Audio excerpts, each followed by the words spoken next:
Welcome back, guys. Thank you for joining me. This is the As a Man Thinketh series, and this is the last 10 seconds of the book. Wake him. Self-control is strength. Right thought is mastery. Calmness is power. Say it to you. Self-control is strength, and that's what we're here today to learn about, mastering self-control. And this has shed a lot of insight. I'm super excited to share with you guys this. And look, lurkers, come on out. I need you to participate. I need your help, all you guys. I want you to comment in the comment section, and I want to hear from you because I think that this will really help me if I hear from you. The marshmallow test. You probably heard about it. This was done in the 1960s. Now, what this test was, and you can watch a video on YouTube called the marshmallow test, but they took these preschoolers. They put one preschooler in a room, and they said, listen, if you push this buzzer, you can have one marshmallow. But if you wait for 20 minutes, you can have two. So you watch the video, you see there's this young little preschooler girl, and she's tweaking out over this marshmallow. She's holding up. She's going like this. She's sniffing it. They're covering their eyes. They're hovering their finger around. They're singing songs. They're doing whatever it takes to avoid. And some of them instantly give in to the temptation, and some of them wait it out. But they studied this, and they gave these kids strategies to use to prolong eating the marshmallow. So this is the best strategy, guys. And this is just listen, it's super exciting.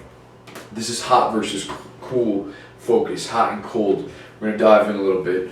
So first, this is the hot. A tempting, appetitive stimulus has a consuming, arousing, motivating quality. It makes you want to eat the marshmallow, and when you do, it's pleasurable. Second, this is the cold, okay? It also provides descriptive cues that give information about its non-emotional cognitive features. A marshmallow is round, it's white, thick, soft, edible. So the effect the stimulus has on us depends on how we represent it mentally, okay? An arousing representation focuses on the motivating, hot qualities of the stimulus, the chewy, sweet quality of the marshmallows, or the feel of the inhaled cigarette for a tobacco addict. This hot focus automatically triggers the impulsive reaction to eat it or smoke it.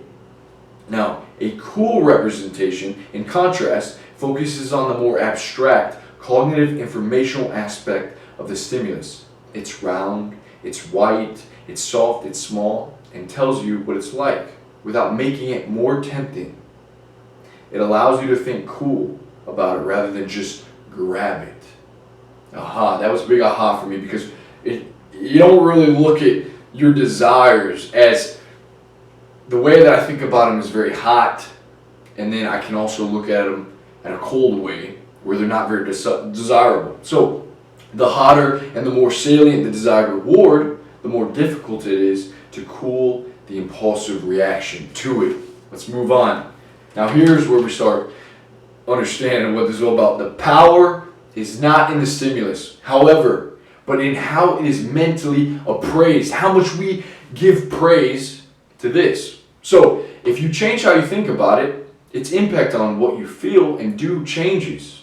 The tempting chocolate mousse on the restaurant dessert tray loses its allure if you imagine a cockroach just snacked on it in the kitchen.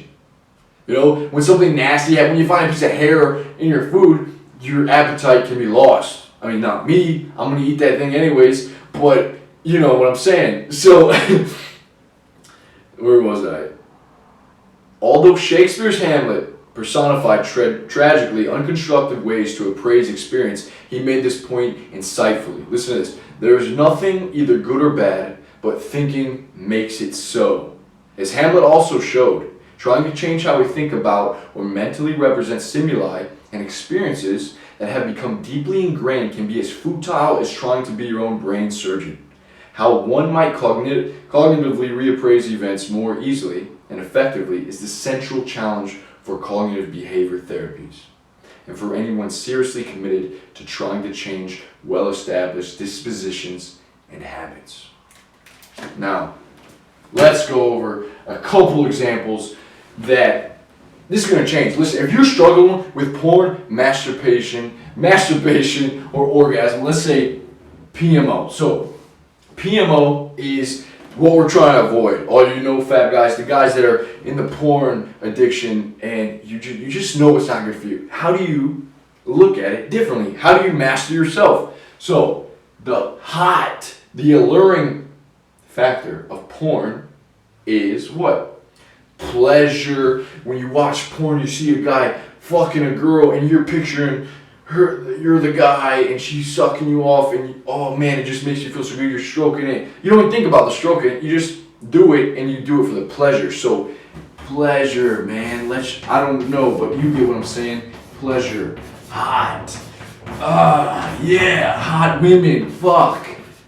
Yeah, that's what, that's like the little mind that goes on. Next, how do we look at it coldly though? Would you want to avoid the porn, the masturbation? How do you look at it in a cool way? Marcus Aurelius talks about this in meditation. He says, look at the act of sex. He says, if you really look at it for what it is, it's just flesh rubbing against other flesh, grinding, bumping, and then an excretion of fluid.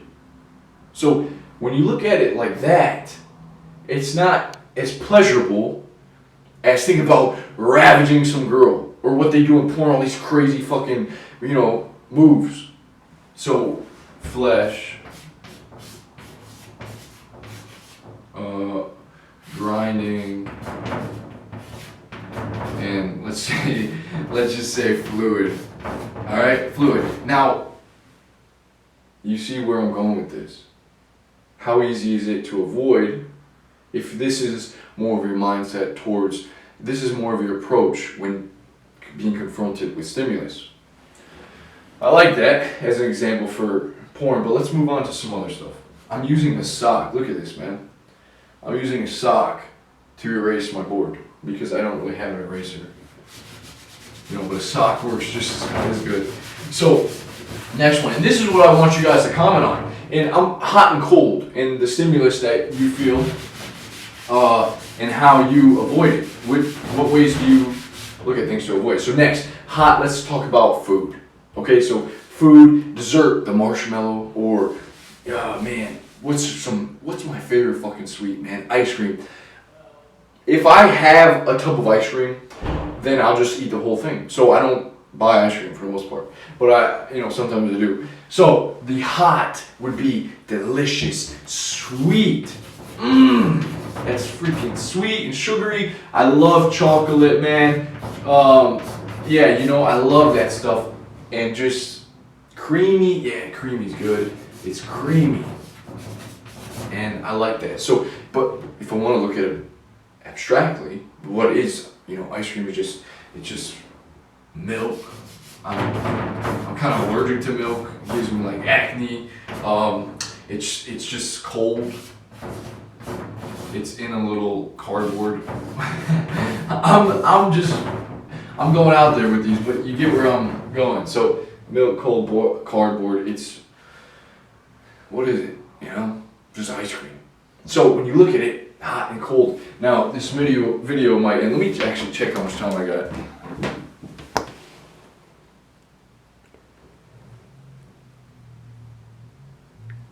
Am I doing good? I think I got a little time. I got a minute. So, you see though, let's reverse it, okay? Let's reverse for motivation wise. That's going to be on the next video because I'm going to dive into that a little more. So, there'll be 2 videos up today, guys. Stay tuned. Thank you for joining me. This is Mastering Self-Control.